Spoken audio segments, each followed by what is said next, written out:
Game and shit. Like, I feel the Harry Potter universe only really works from the perspective of, like a child learning about it. Or, like it's hard to explain, but they're adventure stories. They're basically adventure puzzle stories from the perspective of a child. Yeah. And when you start, like, adding the grown-up and, like, the expanded universe stuff in there, it starts to get a bit boring. I think that's the problem that Fantastic Beasts had, is it focused way too much on the adult element of the Harry Potter universe. And people don't actually want to see that as much as they think they do. Yeah, they want to keep it a little bit whimsical and mysterious. I like how the original Harry Potter series was all about exploring new themes and just learning about new stuff. Every year it was a new level of stuff that he could do and all that sort of stuff. The interesting thing about the Harry Potter movies too is, like, I feel like every generation, I don't know how to explain it, but every, like, new movie, it tied directly back to something that I was interested in at the time. Like, with Philosopher's Stone and Chamber of Secrets, I liked that the final task was, like, a natural progression of, like, different challenges. Yeah. That, like, ended with the thing, and that, like, reminded me, like, of, like, gaming, how it's like, oh, you try a different, like, go through a bunch of levels and then end on a final boss kind of thing.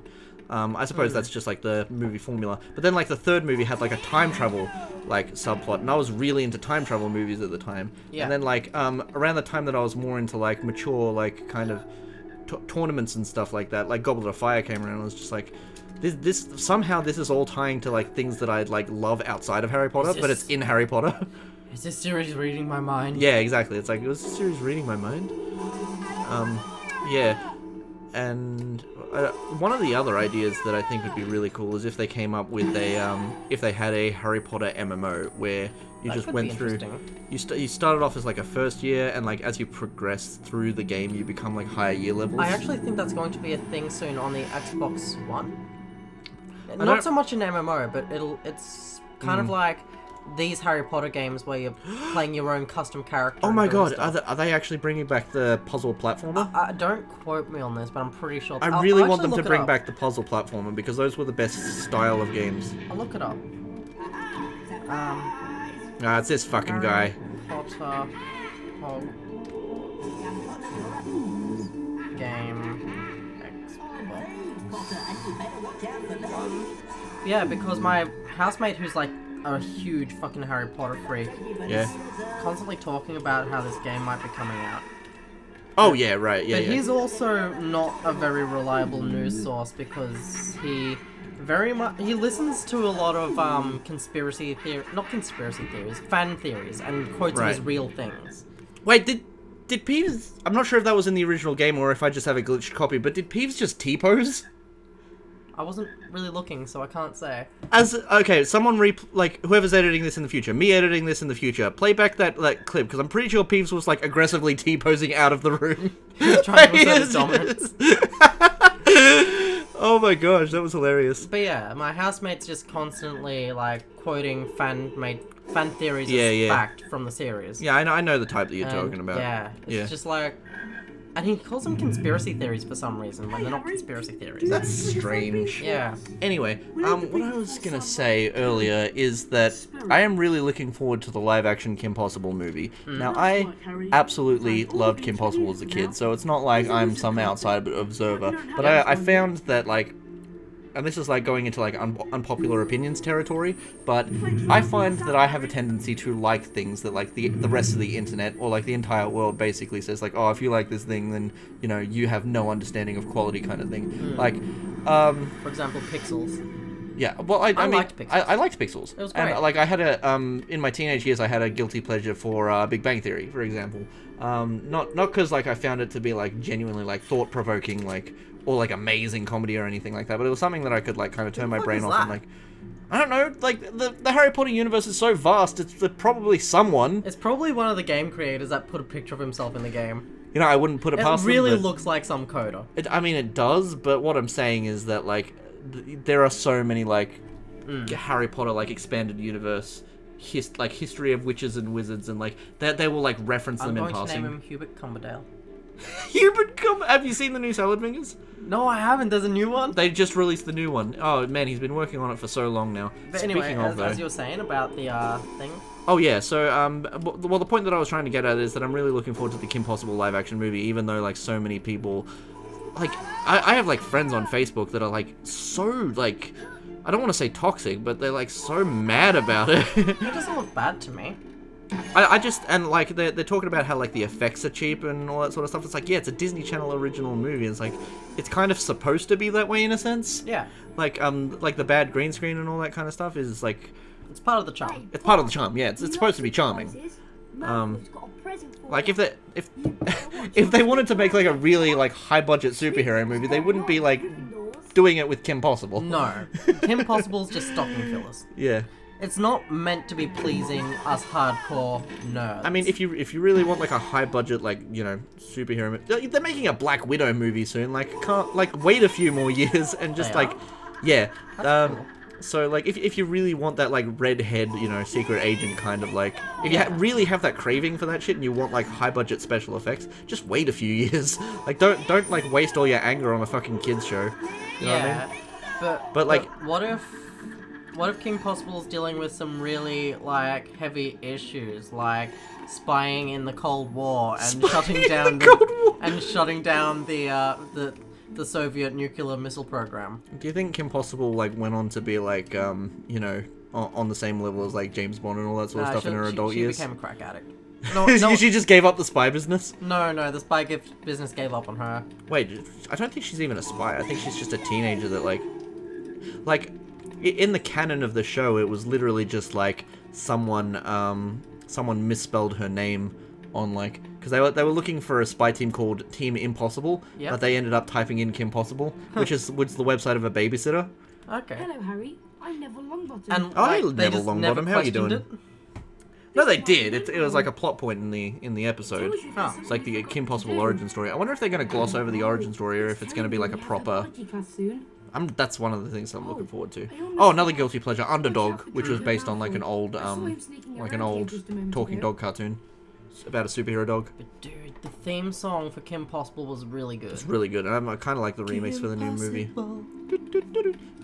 What's a sitch? I didn't mind Ghostbusters 2016. The interesting thing about Ghostbusters 2016 is when I made like a positive like review of it after like just watching it, like obviously my thoughts have changed over time, but after like just watching it, I was like, oh man, this is really funny. I don't get what all the hate is about. Like surely I'm not the only one. And then I like went on the internet and I gave my review, and everyone was just like, who paid you? Yeah. Like, why did anyone have to pay me? I found the humor to be very cheap. Really? Yeah. Even the what was it? There was a really I liked Kevin. Like, I'm sorry, but that was like I know it was like really lame like attempts at humor, but it was like chuckle worthy, like kind of like he like doesn't have frames in his glasses. Yeah. He like holds his hands over his. It's like, don't listen, I won't. And he holds his hands over his eyes. It's like, that's loud, and he holds his hand over his eyes. That's what I'm saying. Like, it's just really random humor. Not random humor. It's just cheap humor that's missing the entire point of the original movie. You know? Well, yeah, like, maybe. The original but like, movie, the humor that came along with it was more stuff that was relevant to the plot rather than just random slapstick humor that has no bearing on the story or anything. I guess if you want to like go like that angle, but like the thing is, both movies still exist. Like you can have like both versions. Oh yeah, and appreciate one as one thing and one as like having tried it differently. Yeah, you know what I mean. I just like, feel as though it's just like inferior. Sure, I mean that's a valid opinion to have, but like the whole. He didn't even say anything. Harry was just like standing there silently, and then Malfoy was like, "Oh, boo-hoo!" While Harry's like, just sitting there going, like, I have no emotions. I am a robot. Beep bop boop. I have no input on this situation, kind of thing. I guess you could say Malfoy's not crack-a-lackin'. Hey, oh no! Hey, this boss fight is exactly the same as the PlayStation version. Yeah? Yeah. Oh yeah, no. Crab and Gold's gonna come in soon and help him, aren't they? Oh no, I think this is a cheaper version. Oh, okay. This is a version that like doesn't have that. Oh, never mind then. Hold on, you do have to like pay attention a little bit. Oh, never mind. Oh, never mind. I just don't want to get like hit by them, you know? Okay. There we go. Oh, cracking up. Hey! Yeah. I like that the little face in the corner looked a little bit like a sim. Yeah. Right. So, another story that I wanted to like go over is how this past week, I sort of had a moment on the internet where, like, I disagreed with someone on, like, social media, but, like, I'd just woken up, and, like, I was still in that, like, kind of scatterbrained kind of, like, you know, you just wake up, you're not quite awake, but you're not, like, entirely asleep, so, not, like, you know, outside input hasn't, like, quite registered in your brain, and I was, like, scrolling through social media, and, like... He should know who Hagrid is. Hagrid doesn't Did Hagrid just introduce himself? Yeah, he's like, I'm the gatekeeper of Hogwarts, blah, blah, blah. He's all like, hello, Harry, it's me, Hagrid. How you doing? It's so nice to finally meet you. Oh, we've met once before. I don't recall. You literally, like, carried me as a baby. It's like, I don't remember that. You literally broke me out of my abusive aunt's house. I don't know what you're talking about. I've just gotten off my meth addiction. You handed me my Hogwarts letter. I have to admit, I was very drunk that night. I don't even remember what I did last night. Listen, I don't even remember what I did this morning. You're going to have to, like... You're gonna have to, like, jog my memory a little bit. So Hey, anyway, shut what up. were you saying? Oh, shoot. So basically the long story short is I disagreed with someone on social media, but instead of, like, simply disagreeing with them, I, like blatantly insulted them, like, right to their face. Not to their face, but, you know, like, metaphorically speaking, to their face. And they got, like, really defensive and, like, started insulting me back. And, like, I kind of, like, the argument went on for a little bit, and, like... But I sort of, like, stood with the, like, we're allowed to disagree about this, and we're allowed to, like, have different opinions, and it's purely subjective at the end of the day. And they're like, yeah, that's a fair sentiment, but you're the one who made a character judgment on me first. And I was like, shit, I did do that. Why the fuck did I do that? You know what I mean? Like, and I had to, like, I feel like it's an important lesson at the end of the day, when you realize that you've made a mistake, not to double down. And I had to, like, immediately apologize, like... Yeah, you're right. I did do that. I'm not really sure. Oh, well, I didn't say I'm not sure why I did it, but I just said, like, that was wrong of me. I need to acknowledge that was wrong of me. I'm not sure if I can amend the situation, but I just want you to know that, like, I didn't. Not that I didn't mean it, because maybe at the time I probably did mean it, you know. Yeah. But, like, I know now, after the fact, that it was wrong. Yeah. So I'm going to put some effort into, like, acknowledging that fact. You know what I mean? So it was just like a moment of where you just stopped for a second and were like, fuck, why did I do that? You're right. What the fuck? Because, like, I do get into, not, like, online arguments, but I do get into, like, little debates sometimes where, like, if I disagree with someone, I will, like, keep checking back the comment section to, like, see how they replied to my, not, like, my zinger, but, like, my, I lay my opinion out on the table, they lay their opinion out, I, like, refute, like, or I offer a rebuttal, they offer their rebuttal, and so on and so forth, right? But you know what I mean? Do you ever, like, get in that, like, mode where you're just like, I need to keep checking the comments to see if they've responded? Yeah, definitely. I was having a really interesting conversation with someone earlier today about trans issues. Yeah. Yeah. And basically they were saying that everyone's opinion is valid. I was just like, well, not if their opinion is that I should die. Well, yeah, that's true. It's like, that's not really an opinion.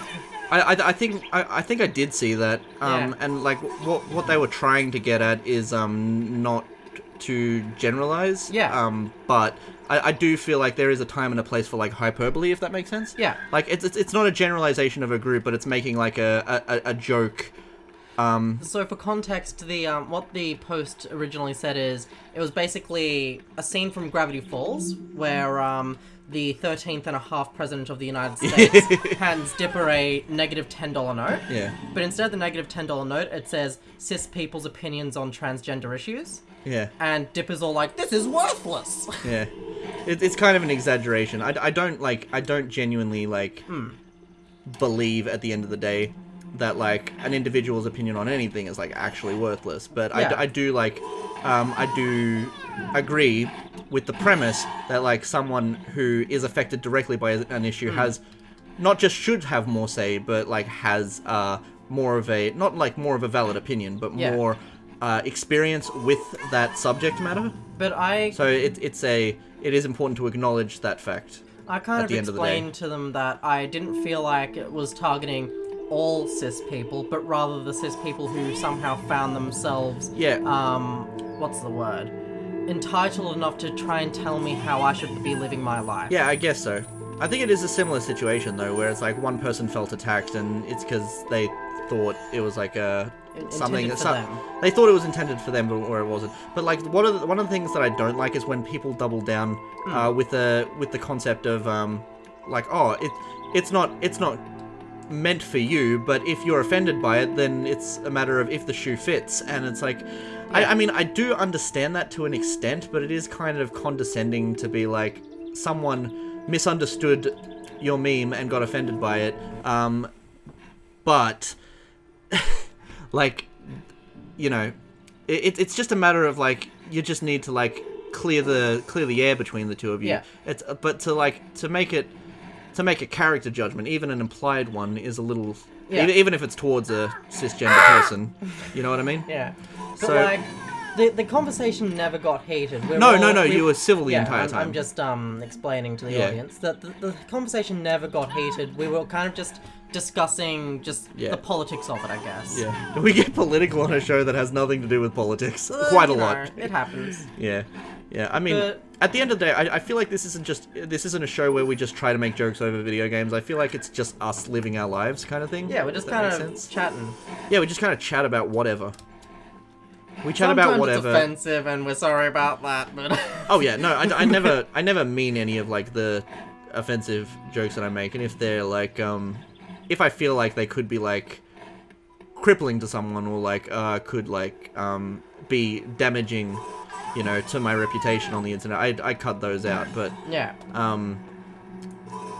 Like, I never intend to, like, you know, make anyone feel terrible. Yeah. At the end of the day. We never really intend to insult people. Like, my general philosophy is if something, It's a grandma again.